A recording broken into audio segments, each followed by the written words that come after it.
बिस्तर पर लिपटने का कोई फायदा नहीं, ये हीरोइनों के सपने देखना बंद कर दे। अर्शल तू बकवास न करे साले, तू निकल, मुझे सपने लेने दे मेरी दीपिका। केट के ओहा वहाँ साले तू ले सपने ले, मैं चला रिया के पास आता हूँ। अर्शल अबे रात के 1:30 बजे कौन सी री माँ बाप में बड़ी उम्मीद के साथ शहर भेजा है मुंबई पढ़ने को, बेटा पढ़ लिख कर कुछ बनेगा, मगर बेटा तो दुहला बनने पे अड़ा है। ओहा उसका दोस्त है जो यहाँ मुंबई में ही आकर हॉस्टल में बना, ये भी एक छोटे शहर का है। हर तीसरे दिन इसका ब्रेकअप और चौथे दिन नई गर्लफ्रेंड। भाई साहब मुंबईया नगरी की चकाचौंध तो बड़ों बड़ों को डूबा दे, फिर ये कच्चे अमरूद कहाँ बचे। खैर अर्शल लिखता कमाल है, उसे लिखने की लत है, रात में सपने देखने की फुर्सत में लिखने की उसकी बहुत प्यारी लाइंस है जिसे वो अक्सर पढ़ता है। उठे उठे पर्दे आंखों की पलकों के उड़े जा रहे हैं, जिनका साथ चाहे आगे को वो पीछे मुड़े जा रहे हैं। इश्क भी आदत न हो किसी की अर्शल मेरे यार, जिनसे दिल नहीं लगाना उनसे नैन जुड़े जा रहे हैं। सिगरेट तो खैर उसकी आदत नहीं, पर अक्सर पेन कागज में कमी न लगे तो कशह लगा लेता है।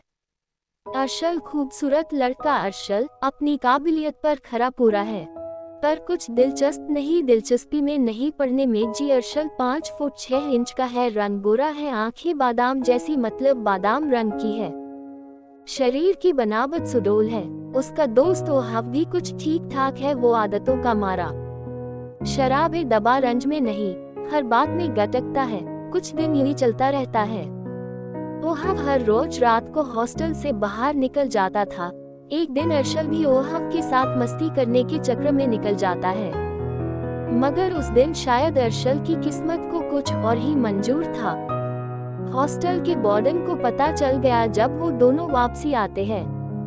उनके रूम में ताला लगा होता है और रूम के बाहर उनका सामान और कॉलेज रस्टिकेट लेटर रखा होता है। दोनों नशे में होते हैं। अर्शल नहीं पीता, लेकिन आज ओहाव ने जानबूझकर अर्शल की ड्रिंक में शराब डाल दी थी, तो उसने पहली बार शराब पी थी जिसका नशा ओवर हो गया था। दोनों सामान देखकर और वो लेटर देखकर एक दूसरे से, अर्शल अबे साले ओहाव देख हमारे घर वालों को हमारी कितनी फिक्र है, हमारे लिए बैग भर भर के सामान भेजा है। ओहाव हाँ यार, मेरा बाप ने कभी मुझे कपड़े नहीं दिलाए साला, आज बैग भर के भेजे हैं। और उन्होंने चेक भी भेजा है, देखना ये चेक। अबे साले अर्शल तेरे बाप ने भी तुझे चेक भेजा है। दोनों नशे में रस्टिकेट लेटर को चेक समझते हैं और हंसते हुए वही सामान के ऊपर ही लुढ़क लेते हैं। सुबह जब होश आता है तो दोनों हॉस्टल के बाहर सड़क के किनारे पड़े हुए खुद को देखते हैं। अर्शल ओ साले ओहाव उठ, लात मारकर कहता है, यार हम तो हॉस्टल में थे, यहाँ कैसे आए। ओहाव उठ नहीं रहा था तो अर्शल उसे कहता है, ओहाव उठ जा, तेरी रिया आई है तुझसे मिलने। ओहाव एकदम से उठता है, किधर है, आंखें मलते हुए और कपड़ों को ठीक करते हुए कहता है। अर्शल ये देख कुतिया जो तेरे कपड़ों को उछवा रही है, जोर जोर से हंसते हुए बोला। ओहाव गुस्से में उस कुतिया को भगाता है और इधर उधर देखते हुए, हम सड़क पर क्या कर रहे हैं, ये सामान कैसे आया यहाँ। अर्शल तेरी रिया के चक्र में साले मेरी लाइफ भी बर्बाद हो गई है। मेरे बाप को कितनी उम्मीद थी, मुझसे बहन की शादी करनी है। देख साले रस्टिकेट लेटर, ये चेक नहीं है, बर्बादी का बोनस है। ओहाव वो देखकर घबरा जाता है और डर जाता है, अब क्या होगा हमारा। अर्शल चल, तेरी जेब में पैसे है क्या। मेरे पास तो नहीं है। ओहाव मेरे पास भी नहीं, मैंने सारे रिया पे उड़ा दिए। अर्शल तेरी रिया ने बुझा दिया, हमारा फ्यूचर का दिया साले किसने कहा था, लड़की के चक्कर में फंस अब ले। ओहाव यार मैं जब्बान लौंडा हूँ, दिल पिघल जाता है मेरा खूबसूरत लड़कियों को देखकर। अर्शल हंसते, कमीने तू बाज नहीं आएगा, चल ऐसा करते हैं तेरी रिया के पास ही चलते हैं, रहने का इंतजाम तो हो गया। ओहाव अबे नहीं, हम नहीं जा सकते रिया के घर। अर्शल क्यों। ओहाव वो थोड़ा परेशान हुए, रिया का पति हम दोनों को नहीं रहने देगा। अर्शल सुनते ही जोर जोर से हंसता है, 5 मिनट तक अर्श ठहाके लगा के हंसता रहता है। फिर अबे कमीने तुझे कोई कवारी लड़की न मिली जो शादीशुदा से। ओहाव मेरा ब्रेकअप हो गया था तो क्या करता, दिल टूट गया था तो सोचा जोड़ने के लिए थोड़ा सहारा ले लूं। अर्शल सो कमीने मरे होंगे तब तू पैदा हुआ होगा, चल छोड़ कुछ और सोचते हैं। अर्शल और ओहव अब कहीं होटल ढूंढते हैं और घर पर फोन लगाते हैं कि हमको पैसों की जरूरत है, सेमेस्टर फीस भरनी है। दोनों के घर वाले पैसे ट्रांसफर कर देते हैं और आते हैं रिवर हिल होटल में, जहां उनकी मुलाकात एक बड़े बिजनेसमैन से होती है जिसके 15 ब्रांडेड सिगरेट फैक्ट्रीज है। अर्शल सोचता है कि कॉलेज रहा नहीं, घर जा नहीं सकते, कुछ दिन नौकरी ही कर ले, कुछ पैसे इकट्ठे हो जाएंगे तो बहन की शादी के लिए घर भेज दूंगा। अर्शल ओहव से कहता है चल हम इस बंदे से नौकरी के लिए कहते हैं। ओहव ठीक, कुछ खर्चा पानी तो चलेगा ही, कितने दिन हो गए मैंने पी ही नहीं, सूख कर वजन कम हो गया मेरा तो। अर्शल हंसते हुए चल साले नौटंकी बात करते हैं। उस बिजनेसमैन का नाम अरिलाल खत्री है। अर्शल हेलो सर, आपसे कुछ काम है, थोड़ा सेंसिबल तरीके से जैद बोलिए क्या कहना, थोड़ी जल्दी में कहिए मुझे निकलना है। अर्शल सर हमको नौकरी की तलाश है, अगर आपके यहाँ कुछ काम मिल जाए तो। अरिलाल अच्छा, वो अपनी जेब से कार्ड निकाल कर अर्शल को देता है, ये लो मेरा कार्ड, इस एड्रेस पर कल 10 बजे आ जाना। अर्शल ओके सर, थैंक यू। ओहव पास खड़ा होता है। अरिलाल के जाने के बाद वो दोनों अपने होटल के रूम नंबर 121 में चले जाते हैं। उसी रात 1 बजे दरवाजा खटकता है उनके रूम का। ओहव तो खर्राटे मारकर सो रहा होता है। अर्शल की आंख खुली दरवाजे के खटने की आवाज से। अर्शल अपना फोन उठाकर देखता है, टाइम 1 बजे, इस वक्त कौन हो सकता है। अर्शल ने दरवाजा खोला, बाहर पुलिस थी और बहुत लोग इधर उधर भाग रहे थे। इससे पहले अर्शल कुछ कहता पुलिस वालों ने उसे पकड़ लिया और ओहव को भी उठाकर पकड़कर साथ ले गए। पुलिस स्टेशन पहुंचने पर पुलिस वाले सभी जेल में बंद करके मार रहे थे, पिट रहे थे। उन सभी में होटल का मैनेजर भी था। अर्शल के बार बार पूछने पर कि हमको क्यों बंद किया है, क्यों मारा जा रहा है, तो पुलिस एसआई कहता है धंधा करते हो लड़कियों को ला ला कर। थोड़ी देर बाद वहां 15 लड़कियों को लाया जाता है जो उस होटल से मिली। अर्शल और ओहव बहुत डर जाते हैं कि ये कैसे हो गया, हम तो एक नॉर्मल होटल की तरह वहां स्टे कर रहे थे। अर्शल बार बार कहता है सर हमको नहीं पता था, उस होटल में ऐसा होता है, हम तो अभी सिर्फ 3 दिन से वहां रह रहे थे, हम स्टूडेंट्स हैं सर, चाहे हमारे डॉक्यूमेंट्स देख लो। एसआई चुप करो, पकड़े जाने पर सब यही कहते हैं, अच्छे से पता तुम जैसे लड़के अपनी जवानी के जोश में हवस का खेल खेलते हो और मासूम लड़कियों की जिंदगी बर्बाद करते हैं। अर्शल सर हम लोग ऐसे नहीं है, चाहे आप हमारे बैकग्राउंड चेक करवा लो। सर प्लीज हमको छोड़ दीजिए सर, अर्शल बार बार कहता है। एसआई उनकी एक नहीं सुनता। अर्शल ओहव 2 दिन से जेल में बंद है। फिर अर्शल रिक्वेस्ट करता है सर एक फोन करने दीजिए। अर्शल को 5 मिनट के लिए फोन करने दिया जाता है। अर्शल एक औरत 47 साल की उम्र जिसकी उसको कॉल करता है और पुलिस स्टेशन आने को कहता है। वो औरत पुलिस स्टेशन आती है और अर्शल ओहव की जमानत करवा कर ले जाती है। अर्शल उस औरत को शुक्रिया कहता कि आपने एक बार कहने पर ही उसकी मदद कर दी। वो औरत एक टीचर थी जो अर्शल के कॉलेज की पुरानी रिटायर्ड टीचर थी, जिसकी अर्शल के साथ बहुत अच्छी बनती थी और हर बार किसी चीज के लिए मना नहीं करती थी। अर्शल को वो बेटे की तरह मानती थी। टीचर के पूछने की तुम सब यहाँ कैसे हॉस्टल, अर्शल सारी बात बता देता है। टीचर अर्शल तुमसे ये कभी एक्सपेक्ट नहीं था, तुम तो बहुत अच्छे लड़के हो, फिर ये सब क्यों। अर्शल वो माँ बस थोड़ी सी गलती की वजह से इतना कुछ हो गया। टीचर कोई बात नहीं, तुम बहुत मेहनती लड़के हो, समझदार भी, लाइफ में बहुत कुछ अचीव कर सकते हो, अब कहाँ जाओगे। अर्शल पता नहीं देखते हैं। टीचर ऐसा करो मैं तुम्हारे कुछ दिन रहने का इंतजाम कर देती हूँ, फिर तुम लोग बाद में कुछ अरेंज कर लेना। अर्शल पहले तो मना कर देता है पर फिर कंडीशन ऐसी थी कि जेब पैसे भी थोड़े हैं तो टीचर के साथ चले जाते हैं। अर्शल पहले तो मना कर देता है पर कंडीशन ऐसी थी कि जेब में पैसे भी थोड़े तो टीचर के साथ चला जाता है। उसी रात अर्शल जिस मकान में रहता पास के मकान से लड़ने की आवाज आती है। अर्शल बालकनी से देखने की कोशिश करता है। एक आदमी अपनी पत्नी को पिट रहा था, उसने दारू पी रखी थी और पास ही खड़ी 11 साल की लड़की दीवार के पर्दे के पास खड़ी डर के मारे छुपी हुई है। काफी देर तक जब वो आदमी पीटने से नहीं हटा तो अर्शल से रहा नहीं गया। वो बालकनी लांघ कर उस आदमी की पिटाई कर देता है। इत्तफाकन वो मकान मालिक होता है, लेकिन अर्शल को ये बात नहीं पता थी। सुबह मकान मालिक अर्शल और ओहाफ को दोनों को मकान से बाहर का रास्ता दिखा देते हैं। अर्शल अब टीचर को बिन बताए ही वहां से निकल लेता है।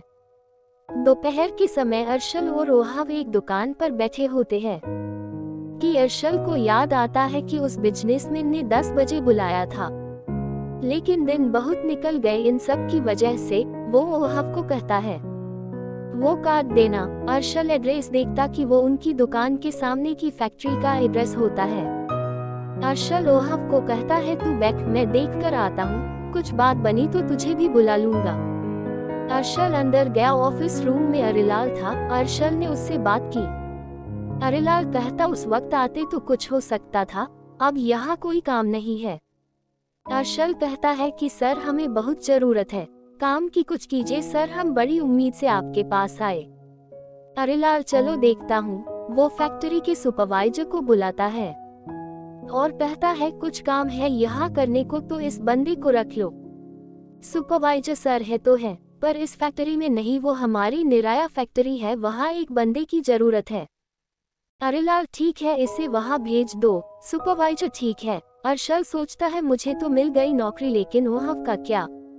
वो कुछ देर सोचता है, फिर सोचने के बाद कहता सर आप वो नौकरी मेरे दोस्त को दे दो। अरिलाल जैसी तुम्हारी मर्जी, पर एक ही बंदे को नौकरी मिल सकती है, वो दूसरी जगह तुम जाओ चाहे कोई और हाँ एक बात और, अगर तुम्हारा दोस्त चाहे वहीं रह सकता है, हमारे वर्कर्स वहीं रहते हैं। अर्शल थैंक यू सर आपका, और खुशी से बाहर जाता है। ओहाफ बैठा रिया के सपने ले रहा खुली आंखों से। अर्शल अबे ओ मजनू नौकरी मिल गई। ओहाफ सच में, चलो कुछ इंतजाम हो जाएगा अब मेरे हाफ पौए का। अर्शल हंसते हुए तू कभी इन सब से ऊपर की भी सोच साले। ओहाफ सोचूंगा, पहले बता सैलरी कितनी है। अर्शल वो नहीं पता, सिर्फ एक आदमी को ही काम मिला है, मैंने तेरे लिए कह दिया है, अब तू अंदर जा, तुझे काम जगह बता दी जाएगी और रहने का भी इंतजाम हो गया तेरा। ओहाफ अबे साले गांधी की औलाद, मैं तेरे बिना कहीं नहीं जाऊंगा, समझा? मैं नहीं जा रहा, जाएंगे तो साथ, नहीं तो नहीं। अर्शल प्यार से ओहाफ को हाथ से सहलाते हुए, ओ मेरी जान, तू साल 2-4 दिन बाद जो ये कपड़े पहने हैं न, ये भी न मिलेंगे पहनने को, खाने के लाले नहीं कीड़े पड़ जाएंगे, समझा? तू जा, अब ज्यादा इमोशनल न हो। ओहाफ यार मैं नहीं जा रहा तो नहीं जा रहा। अर्शल देख यार तू दिमाग खराब न कर, बड़ी मुश्किल से काम मिला है। ओहाफ काफी देर तक बहस करता है, फिर चला ही जाता है।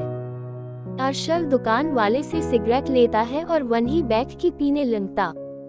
कुछ देर बाद अरिलाल वहां से गाड़ी में निकलने लगता कि उसकी नजर फिर अर्शल पर पड़ती है। वो अर्शल को इशारे से बुलाता है और गाड़ी में बिठाता है और कहता है तुम ऐसा करो, मेरे साथ चलो मेरे फार्म हाउस पर, वहाँ कुछ न कुछ काम होता है, तो तुम वहाँ काम कर लेना। अर्शल खुश हो जाता है कि अरिलाल अच्छा आदमी है, चल लेता हूँ। अरिलाल उसे लेकर अपने फार्म हाउस में जाता है। शाम के 7 बजने वाले हैं। अरिलाल अपने फार्म हाउस के रूम में चला जाता है और अर्शल को बाहर ही हॉल में बैठने को कहता है। लगभग आधे घंटे बाद फार्म हाउस के तीसरे नंबर के रूम से एक लड़की बाहर आती है, हाफ ब्लाउज लहंगा पहने, पतला शरीर की बनावट सुराही की तरह, शरीर पर चमड़ी ऐसे कि दूध को मांस बनाकर चिपकाया हो, आंखों की पलकें बड़ी बड़ी जैसे आसमान के बादल, पतले हो गए हो, आंखों के अंदर की पुतली किसी कांच पर पानी उतार दिया हो, ऐसी हो, आंखों की भौं है ऐसी कि सांप मटक रहा हो उसके चेहरे पर, नाक में वाली जैसे चांद को सोना चढ़ा दिया हो, होंठों जमीन इतनी नरम की मखमल भी पत्थर लगे उसके होंठों के आगे, दोनों कमर के बीचों बीच एक हीरे के कोका गुदवाया हुआ, समंदर के बीचों बीच हीरे गिरे हो, कानों में 4 इंच के गुलाबी रंग के झुमके, जैसे कानों को गुलाब से सजाया हो, खुले बाल जैसे जमीन को आसाम से नापना हो उतनी लंबाई, रंग भूरा। ये सूरत उस लड़की की, आईना भी फीका उसके आगे, आती है और अरिलाल जिस रूम में गया उस कमरे की तरफ जाती है। अर्शल उस लड़की को देखता ही रह गया। अर्शल की दो आंखें एक नजर हो गई। दिल दूध के उफान की तरह सीने से निकलने को हो गया। अर्शल की गालें हल्की हल्की गुलाबी पड़ गई और लिखने का शौकीन अर्शल आज बिन किल्क बिन कलम के बोल पड़ा। उस लड़की को देखकर चांद पिघल गया। चांद के ऊपर गिरकर कि चांद की जान गई वो खूबसूरत सूरत, इतनी खूबसूरत कि देखकर नियत ईमान से। अर्शल उस लड़की को देखकर आज बिना कागज और बिना कलम के ही बोल पड़ता है अपने अंदाज में। चांद पिघल गया, चांद पर गिरकर के चांद की जान गई। उसकी खूबसूरत सूरत इतनी खूबसूरत कि देखकर नियत ईमान से गई। वो लड़की अरिलाल के कमरे की तरफ चली जाती है और अर्शल वहीं हॉल में सोफे पर बैठा नजर अरिलाल के कमरे की तरफ करके और इंतजार करता। अरिलाल के आने का 1 घंटा हो गया। अरिलाल न वो लड़की कमरे से बाहर आती। इंतजार करते करते अर्शल की आंख लग जाती और वो वहीं सोफे पर ही सो जाता है।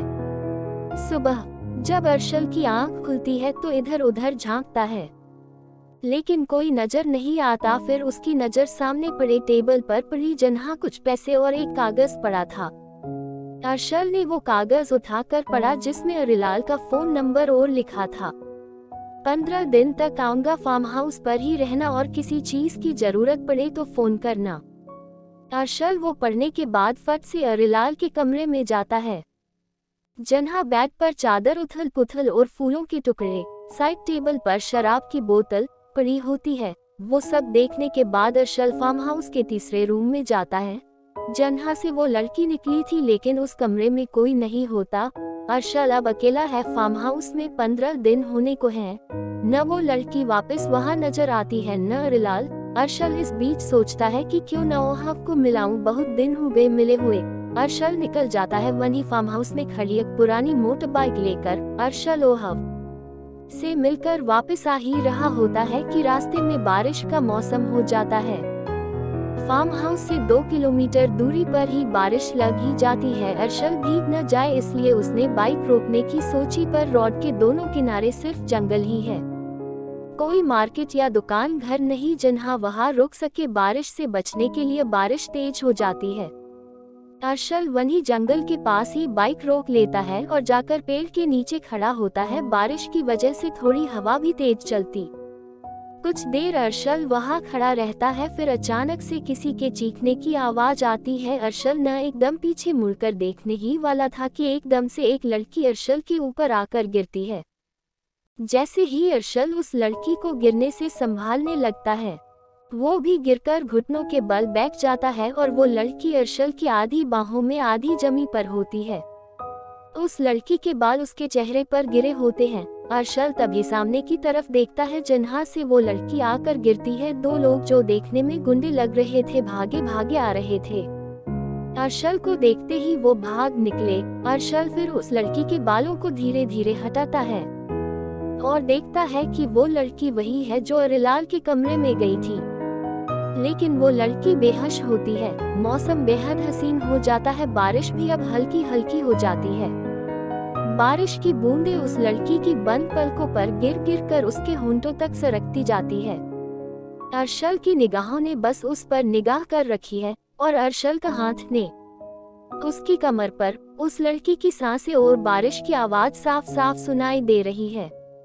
अर्शल वो रूप देखकर उसका फिर अपनी जुबान खोलता है और कहता, बारिश आई और पानी ने भीगो दिया तुम्हें देखकर। अर्शल ने होश खो दिया।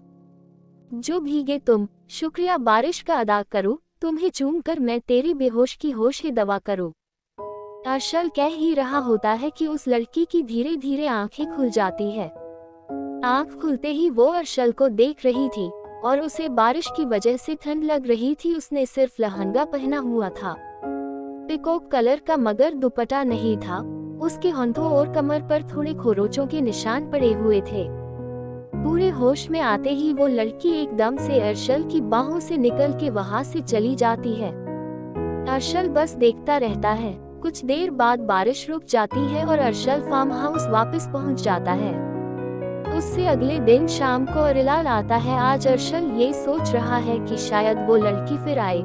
और इंतजार करता रहा। रात 10 हो गए लेकिन वो नहीं आई। उधर अरिलाल भी वापस जाने को होता है और अर्शल से कहता, लो 5,000 रुपये, कोई लड़की आए तो उसे दे देना। और इतना कहकर अरिलाल वहां से चला जाता है। लगभग 10 मिनट बाद वही लड़की आती है। इस बार उसने अपने दुपट्टे से चेहरा ढका हुआ है और सीधा अरिलाल के कमरे जाती है और 2 मिनट बाद ही बाहर आ जाती और अर्शल से कहती है, साहब नहीं आए हैं क्या? अर्शल, नहीं, वो आए थे लेकिन 10 मिनट पहले निकल गए। तुम्हें ये पैसे देने के लिए कहा, लो ये। वो लड़की, अच्छा, पैसे नहीं लेने? जब काम ही नहीं हुआ तो किस बात के पैसे? अर्शल, आपकी मर्जी, वैसे पूछ सकता हूँ कौन सा काम? वो लड़की पहले चुप हो जाती है, फिर हल्का हल्का अपना दुपट्टा उतारती हुई कहती है, एक जबा लड़की रात के 11 बजे किसी अनजान जगह किसी आदमी की कमरे में जाती है। कमरे में जाने से पहले उसके बाल सुलझे हुए, होंठों की लिपस्टिक सही तरीके से लगी हुई, दुपट्टा भी कमर पर पिन से बंधा होता है। लेकिन कमरे में रात भर रहने के बाद सुबह तक बाहर आते हुए उसकी वो सुलझी जुल्फें उलझी हुई, बदन अधंगन, दुपट्टा कभी होता ही नहीं, होंठों के पास सूजन। ये सब जिस लड़की के साथ हो वो भला कौन सा काम करेगी, तुम खुद ही सोचो। अर्शल उसकी बातें सुनता रहता है, कुछ बोल ही नहीं पता। वो लड़की फिर निकलने लगती, ये कहकर, साहब से कहना 15 दिन बाद आऊंगी। अर्शल, ठीक है, पर तुम्हारा नाम क्या है, मैं जान सकता हूँ क्या? वो लड़की मुस्कुराती हुई, हम लोगों के नाम नहीं होते हैं तो सिर्फ सोधे। वैसे पिता ने जब पैदा हुई थी किरा रखा था और निकल गई। वो लड़की मुस्कुराती हुई बोली कि हम जैसों के नाम नहीं सोधे होते हैं। वैसे जब पैदा हुई थी पिता ने किरा रखा था और निकल गई। जहाँ किरा रहती है वो जगह काफी भीड़ भाड़ वाली है, कह लो कि बहुत सारे घर है। वहीं का एक लड़का किरा के जानने वालों में से जिसका नाम शकील है, वो किरा के पीछे हाथ धोकर पड़ा है, जिसकी हर बात में बस यही कि किरा मेरी है और मैं सिर्फ उसी से शादी करूंगा।